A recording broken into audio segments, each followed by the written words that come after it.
जय हिंद प्यारे दोस्तों, आप सभी का हमारे चैनल में हार्दिक स्वागत है।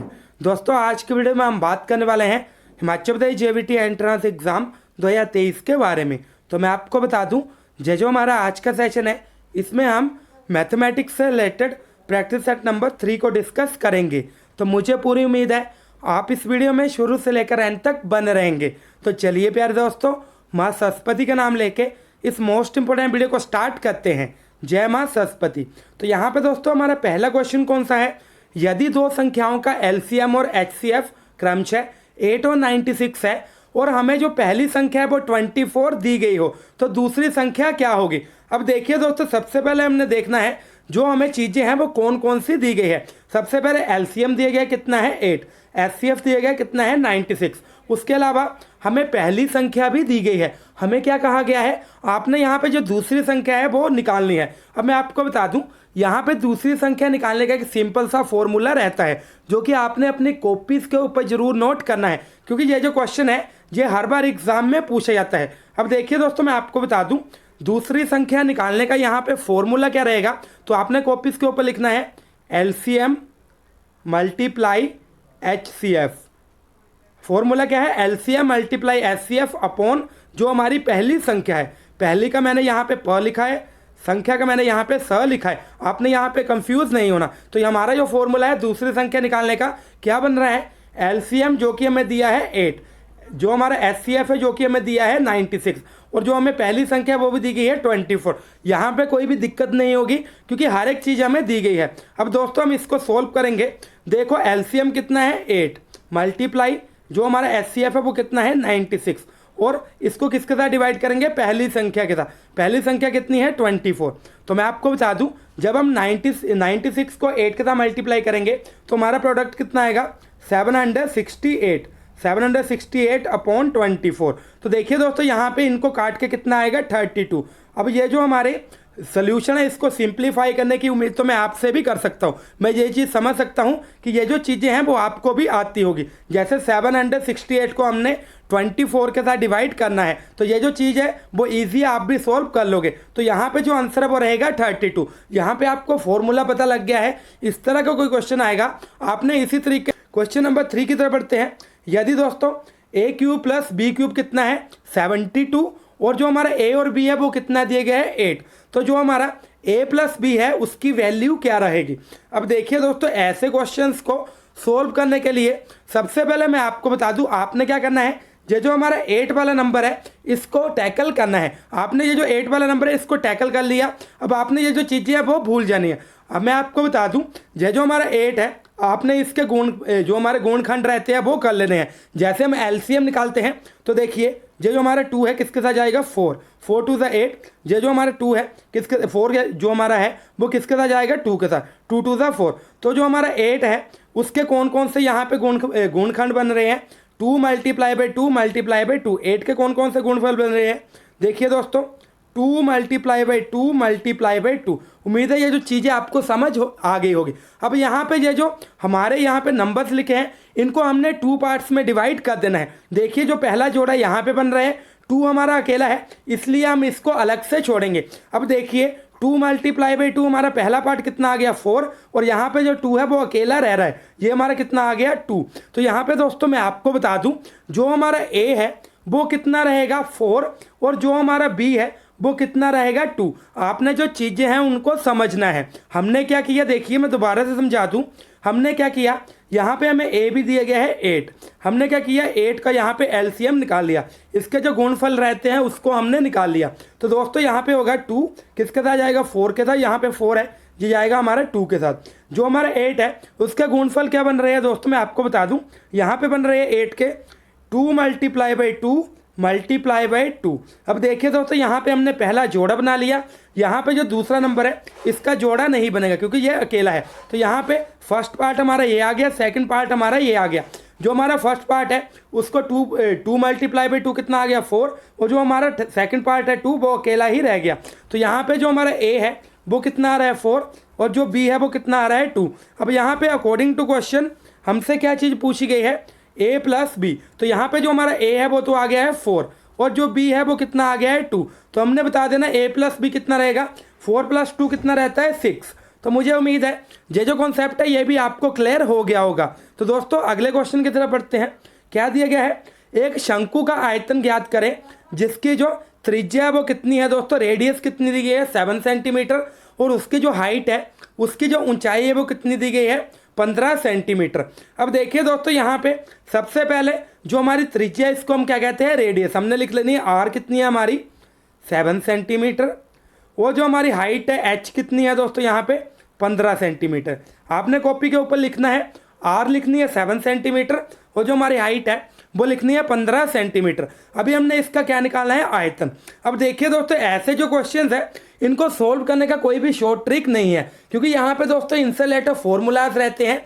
ये जो क्वेश्चन है वो मैं आप सभी के लिए सामने इसीलिए ला रहा हूँ ताकि देखिए दोस्तों शंकु से रिलेटेड क्वेश्चन, जो हमारा बेलन है उससे रिलेटेड क्वेश्चन, उसके अलावा दोस्तों घन घनाभ से रिलेटेड ये जो क्वेश्चन है वो आपके माइंड में आ जाएं। आपने ये जो क्वेश्चन है इनकी प्रैक्टिस भी जरूर करनी है। अब यहाँ पे शंकु का जो आयतन है वो हमसे पूछा गया है। मैं आपको बता दूं दोस्तों शंकु का जो आयतन है उसको निकालने का जो फॉर्मूला है वो क्या रहता है 1/3 यहाँ पे पाई आर स्क्वायर एच।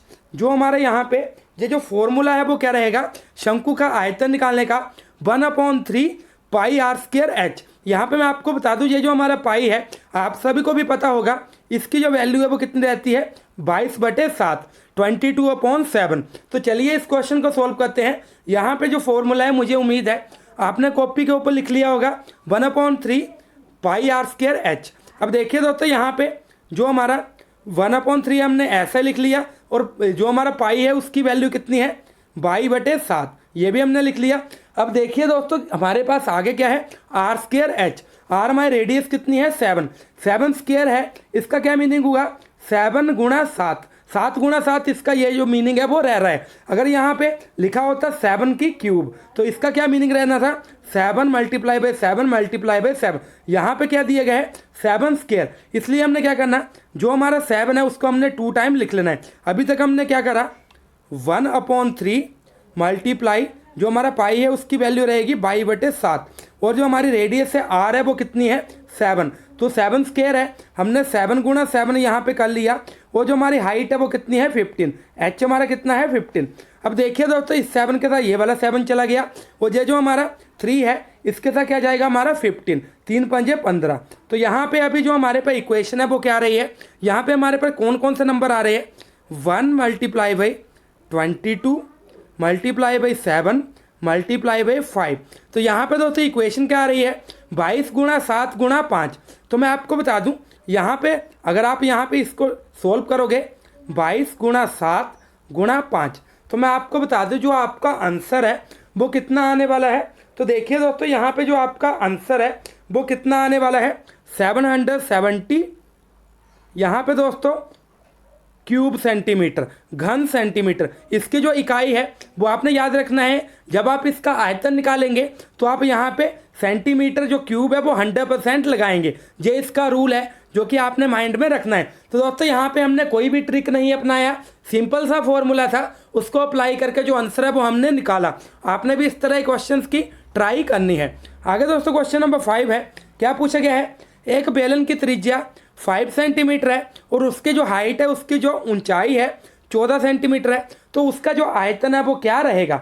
अब देखिए दोस्तों ये जो क्वेश्चन है इसको आपने सॉल्व करना है। मैं आपको बता दूं बेलन का जो आयतन है उसको निकालने का जो सूत्र है वो क्या रहता है, फॉर्मूला क्या रहता है पाई आर स्क्वायर एच। तो यहाँ पे दोस्तों जो फॉर्मूला है वो क्या रहेगा पाई आर स्क्वायर एच। तो देखिए दोस्तों जो हमारी आर है रेडियस कितनी है, त्रिज्या कितनी है 5 सेंटीमीटर, कितनी दी गई है 5 सेंटीमीटर, और जो हमारी हाइट है एच है वो कितनी दी गई है 14 सेंटीमीटर। तो उम्मीद है ये जो चीज़ें हैं वो आपने माइंड में रखी होंगी। रेडियस कितनी है 5 सेंटीमीटर और यहाँ पे हाइट कितनी है 14 सेंटीमीटर। अब इसको जो आयतन है उसको निकालने का जो फॉर्मूला है वो क्या रहता है pi R square H, pi R square H. Pi की जो वैल्यू है वो कितनी रहती है 22/60। यहाँ पे देखिए दोस्तों जो हमारा आर है वो कितना दिया गया है 5। तो देखिए दोस्तों 5 स्क्वायर है तो यहाँ पे हम क्या करेंगे 2 बार 5 लिखेंगे गुणा 5 × 5, और यहाँ पे जो हमारी हाइट है वो कितनी है 14 × 14। अब देखिए दोस्तों ये जो हमारा 14 है वो 7 के साथ चला जाएगा, 7 दूने कितने रहते हैं दोस्तों 14।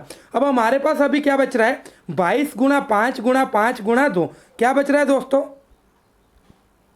22 गुणा 5 गुणा 5 गुणा 2। इस तरह से जो हमारे पास नंबर है वो बच रहे हैं। तो देखिए दोस्तों मैं आपको बता दूं यहाँ पे जो राइट आंसर है वो हमारा क्या रहने वाला है, आपने माइंड में रखना है। राइट आंसर हमारा क्या रहेगा 1100 घन सेंटीमीटर। क्या रहेगा 1100 घन सेंटीमीटर।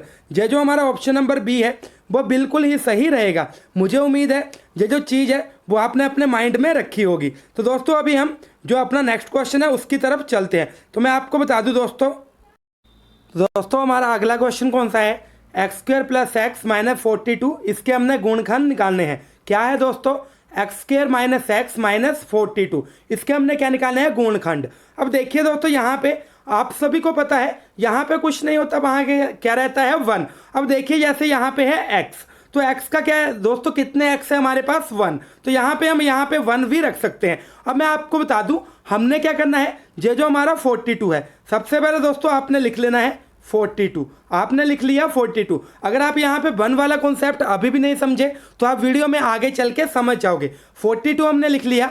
42 को हमने ऐसे दो भागों में बांटना है जिसका ये जो डिस्टेंस या अगर हम इसको प्लस करें तो हमारा किसके बराबर आए, ये जो हमारा यहाँ पे नंबर है। अब देखिए अगर यहाँ पे कुछ नहीं होगा तो आप यहाँ पे 1 रख सकते हैं। मैथ का एक रूल है, यहाँ पे कुछ नहीं होता आप वहाँ पे 1 रख सकते हैं। जैसे अगर हम लिखेंगे 2 तो इसको हम ऐसे भी लिख सकते हैं 2/1। तो इसी तरह से जो हमारा x है इसको हम 1x भी लिख सकते हैं, इस पर कोई भी फर्क नहीं पड़ेगा। तो देखिए दोस्तों जो हमारा 42 है इसको हमने ऐसे दो भागों में बांटना है। मैं आपको बता दूं जो हमारा 42 है इसको हमने ऐसे दो भागों में बांटना है जिसको या तो प्लस करके या तो माइनस करके ये जो हमारा ये वाला नंबर है यहाँ पे आ जाए।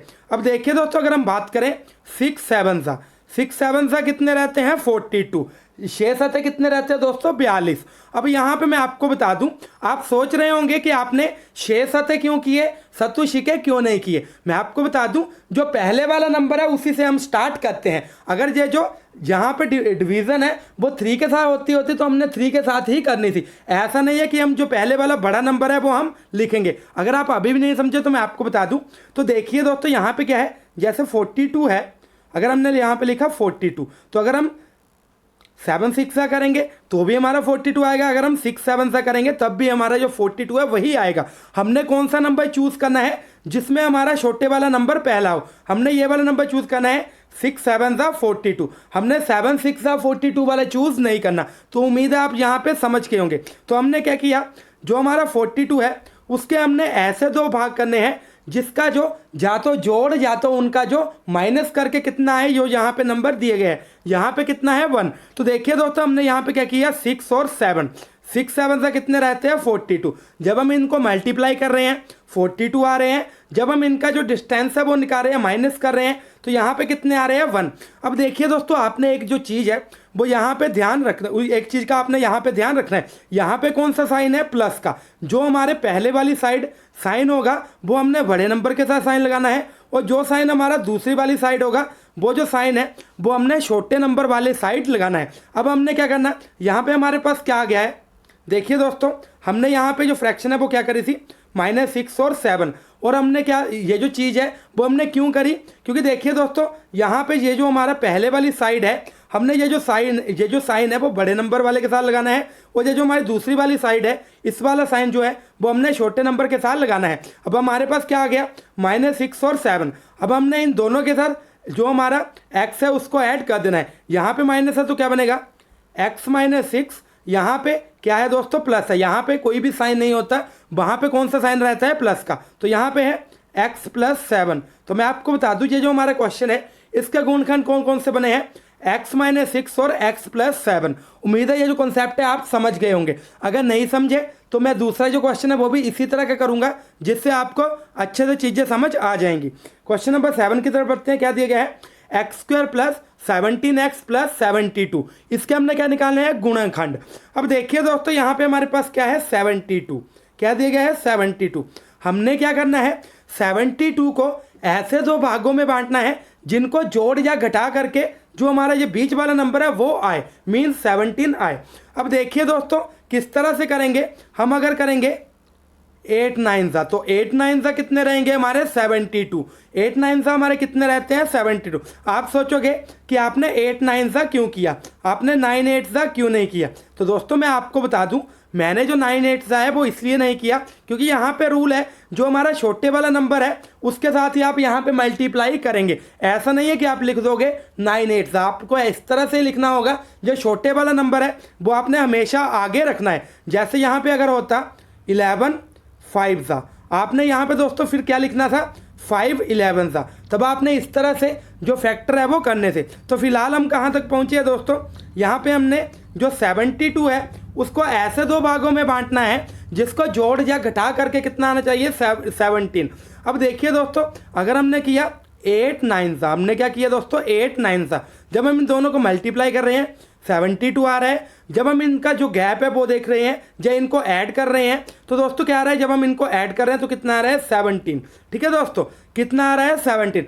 अब यहाँ पे क्या लगा है दोस्तों प्लस, तो इसीलिए जो हमारा बड़े वाला नंबर है वो भी प्लस में रहेगा, यहाँ पे भी क्या लगा है प्लस, इसलिए दोस्तों जो हमारा छोटे वाला नंबर है वो भी प्लस में रहेगा। पहले वाले यहाँ पे जो हमारा क्वेश्चन था उसमें हमने फर्स्ट नंबर के साथ जो हमारा माइनस है वो क्यों लगाया था, क्योंकि यहाँ पे हमारा माइनस लगा हुआ था। अब देखिए दोस्तों हमारे पास क्या है, देखिए हमारे पास जो दोनों नंबर क्या आ गए हैं 8 और 9। अब हमने क्या करना है x प्लस कर देना, यहाँ पे भी कर देना x प्लस। तो हमारे जो गुणखंड है वो कौन कौन से हो रहे हैं इस नंबर के, यहाँ पे हो रहे हैं दोस्तों x प्लस 8 और x प्लस 9। तो मुझे उम्मीद है ये जो चीज़ है वो आपको समझ आ गई होगी। क्वेश्चन नंबर 8 की तरफ बढ़ते हैं दोस्तों। ये जो हमारे पास नंबर है जैसे 2 की पावर 22 गुणा 3 की पावर 18 और 5 की पावर 10, इसमें कितने अभाज्य गुणखंड है। तो देखिए दोस्तों अगर आप इस क्वेश्चन को देखोगे आप सोचोगे पता नहीं ये जो क्वेश्चन है क्या ही बीमारी है, इसको तो हम इस उम्र में कभी भी सोल्व नहीं कर सकते। लेकिन दोस्तों मैं आपको बता दूं, सबसे पहले आपने कौन सी चीज़ चेक करनी है, ये वाली। यहाँ पे है दोस्तों 2 अभाज्य गुणखंड। कौन से गुणखंड रहते हैं तो मैं आपको बता दूं, अभाज्य संख्याएं ऐसी संख्याएं हैं जो कि 1 के साथ ही डिवाइड होती है। जैसे देखिए हमारा 3 है तो यह जो 3 है वो 1 के साथ ही जाएगा, इसके अलावा किसी भी और जो हमारा टेबल वगैरह है उसमें नहीं आएगा। सेम है हमारा दोस्तों यहाँ पे 5, जो हमारा 5 है वो भी अपने साथ ही जाएगा।